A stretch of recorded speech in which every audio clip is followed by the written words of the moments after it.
سیگا جہاں آتا ہے نا یا اللہ کا سیگا آتا ہے تو یہ قوت پیدا کرتا ہے، بات میں وزن پیدا کرتا ہے۔ تو ان جب میں نے پڑھا میں نے کہا یہاں بات کی خاص ہے، ان اللہ یحب المحسنین، بے شک اللہ اپنے محسنین سے محبت کرتا ہے۔ جب محسنین کیا ہے؟ محسنین کو محسنین کہاں ملتے ہیں؟ جنگل میں، پہاڑ، یہ دنیا میں ہی ہوں گے، لیکن یہ کام اللہ کی مرضی کے تابع کرنا، جو اللہ پتہ چلا جو کام اللہ اور اس کے رسول کی مرضی کے تابع کرے وہ محسنین ہے، محسنین میں شمار ہوگا۔ محسنین کی ڈیفینیشن تو بہت ساری ہے، اس کو بھی محسنین جو ہے اطیع اللہ و اطیع رسول کے مصداق ہوتے ہیں، اور محسنین جو ہوتے ہیں وہ اللہ کی رضا والے کام کرتے ہیں۔ جب وہ اس میں پاس ہو جاتے ہیں تو اللہ کہتا ہے میں ان سے محبت کرتا ہوں، اللہ اعلان کرتے ہیں میں تو اسے محبت کرتا ہوں۔ بہت بڑی خوشی ہے، تقریباً یہ اعلان میرے آپ سب کے لیے ہے۔ یہ زندگی ہے، اس زندگی کا حساب لینا۔ دو سوال ہیں جس کے بارے میں میرے آقا صلی اللہ علیہ وسلم کا فرمان ہے کہ دو سوال پوچھے جائیں گے۔ میں زبانی سے گزر کے اسکول کالج یونیورسٹی دیکھ کے مختلف جگہوں پہ پھرتا ہوں، عمر کی خوشی سے میں پہنچا ہوں، میں اس کو نوجوان سمجھتا ہوں جس نے نوجوانی میں حجات کو پیدا کیا۔ اور اس سوال کو جب میں نے پڑھا تھا کہ آقا صلی اللہ علیہ وسلم جو مقدر صادق ہیں، امت کی کتنی خیرخواہی کی، جگہ جگہ کی چیزیں بتا دی کہ قبر میں یہ سوال ہونا ہے، میدان حشر میں یہ سوال ہوئی۔ دو سوالوں کی بات یہاں پہ میں کرتا ہوں، آپ محسنین کے لیے یہ خاص کر بات ہے جو اللہ کی محبت چاہتے ہیں کہ اللہ ان سے محبت کرے۔ اب ہمارے اللہ نے جس کو جوانی دی اور اس جوانی کے اندر جو ہے اس کا حساب کتاب ہوگا، اللہ سوال کرے گا کہ اے بندے تجھے میں نے جوانی دی تھی، تو نے وہ جوانی کس طرح گزاری؟ یہ ایک سوال ہے۔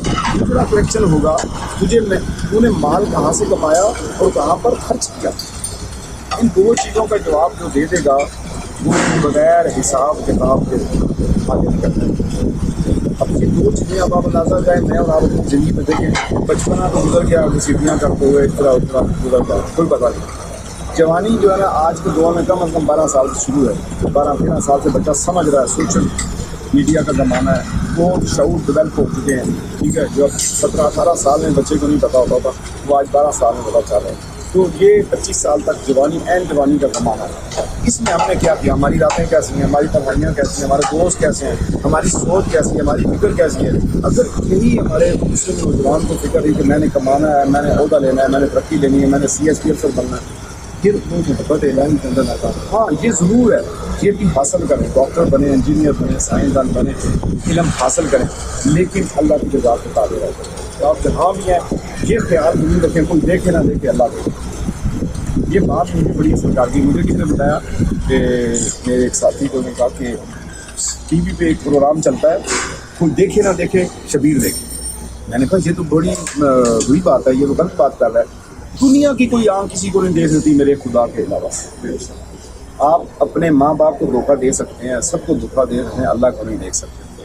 آپ جہاں بھی ہیں نا یہ احساس ضرور رکھیے گا مجھے اللہ دیکھے، کوئی دیکھے نہ دیکھے اللہ دیکھے، کوئی سنے نہ سنے اللہ سنے، کوئی جانے نہ جانے اللہ جانے۔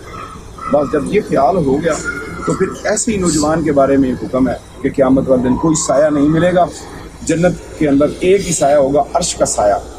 اعلان ہوگا اس نوجوان کو لایا جائے، پوچھا جائے گا اس نے کیا کیا؟ ان کا نوجوانی میں اس نے حیا کی ہے، اسے دعوت گناہ ملے تھی، یہ کہتا تھا نہیں میں نے گناہ نہیں کرنا۔ نوجوان عورت نے اسے دعوت گناہ دی تنہائی کے اندر، اور اس کے حالات تھے کہ یہ اس پہ عبور پا جائے، لیکن یہ اللہ سے ڈر گیا، اللہ سے ڈر گیا، اس نے گناہ نہیں کیا، لہٰذا آج جب سایہ نہیں ہے یہ عرش کے سائے کے نیچے کھڑا ہو۔